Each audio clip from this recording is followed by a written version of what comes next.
గారి ఆత్మీయులకు, కుటుంబ సభ్యులకు, ఆయన అభిమానులకు, కమ్యూనిస్టు సోదరులకు, అన్ని పార్టీల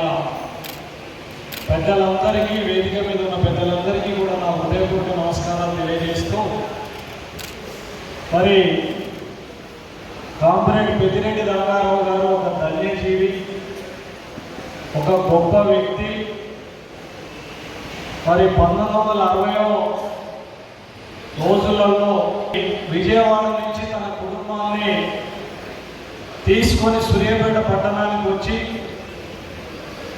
ఒక రైస్ మిల్లులో డ్రైవర్గా, అంటే ఒక కార్మికునిగా తన జీవితాన్ని ఆరంభించి, కార్మికులుగా ఆరంభించిన అతను చివరికి ఆ సంస్థలకు యజమానిగా మారి ఒక గొప్ప వ్యక్తిగా అవతరించిన సందర్భాన్ని ఈ సందర్భంగా నేను గుర్తు చేస్తున్నా. మరి వారు కార్మికుడిగా ఉన్నప్పుడే సిపిఐ పార్టీకి అనుబంధంగా పార్టీలో ముఖ్య పాత్ర పోషిస్తూ ఎప్పటికప్పుడు కార్మిక సమస్యల మీద కమ్యూనిస్టు పార్టీ తరఫున పోరాడుతూ ఆ సమస్యలను పరిష్కరించే క్రమంలో ఎంత దూరమైన ప్రయాణించి వాళ్ళ సమస్యలను పరిష్కరించిన ఘనత కూడా రంగారావు గారికి ఉన్నదని కూడా నేను ఈ సందర్భంగా మనవి చేస్తున్నాను. ముఖ్యంగా సూర్యాపేట ప్రాంతంలో కానీ ఈ తెలంగాణ ప్రాంతంలో మోడర్న్ రైస్ మిల్లులకు ఆర్జునిగా ఇక్కడ ఆ మిల్లును ఎస్టాబ్లిష్ చేసి ఒక మంచి టెక్నీషియన్గా, ఆ రోజులలో ఏదన్నా ఇబ్బంది జరిగితే విజయవాడ పోయే పరిస్థితి ఉంటుండే, కానీ ఆయన తన నైపుణ్యంతో పెద్ద పెద్ద రైస్ మిల్లులను కూడా రిపేర్ చేసి ఇక్కడనే పరిష్కరించిన ఘనత కూడా ఆ రోజు మరి రంగారావు గారికి దక్కిందని కూడా నేను ఈ సందర్భంగా మనవి చేస్తున్నాను. ఒక కార్మికుడిగా కార్మిక లోకానికి సేవ చేస్తూ, ఒక సంస్థ యజమానిగా, ఒక టెక్నీషియన్గా ఈ ప్రాంతంలో అందరికీ, ముఖ్యంగా వ్యాపారస్తులకు తనలో నానిగా, మరి అందరికీ కూడా మంచివానిగా పేరు తెచ్చుకున్న ఘనత కూడా రంగారావు గారికి దక్కింది. కామ్రేడ్ పెద్దిరెడ్డి రంగారావు గారి దశమ వార్షికోత్సవ సందర్భంగా ఏర్పాటు చేసిన ఈ కార్యక్రమానికి అధ్యక్షత చేసిన పెద్దలు సిపి గారు, కార్యక్రమ అతిథులు, సోదరులు, టూరిజం కార్పొరేషన్ చైర్మన్ గారు, పెద్దలు,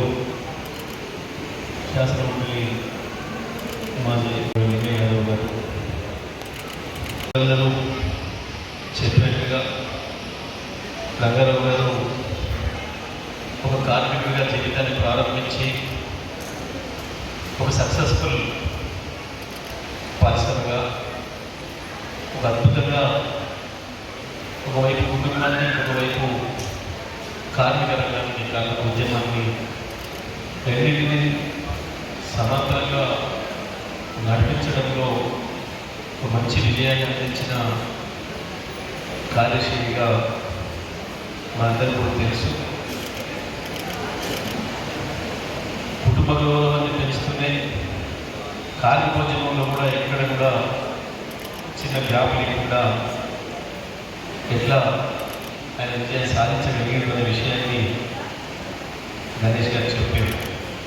వాస్తవానికి మనకు తెలుసు, రాజకీయాల్లో ఉన్న వాళ్ళు, ఉద్యమాల్లో ఉన్న వాళ్ళు ప్రత్యేకంగా కుటుంబాన్ని కోల్పోతుంటారు. కుటుంబం పట్ల శ్రద్ధ ఉండదు, పట్టించుకోరు. కుటుంబానికే పరిమితమైన వాళ్ళు రాజకీయాలలో రాణించరు, ఉద్యమాలలో అసలు రాణించరు. కానీ రంగారావు గారు రెండింటినీ కూడా సమానమైన పద్ధతుల్లో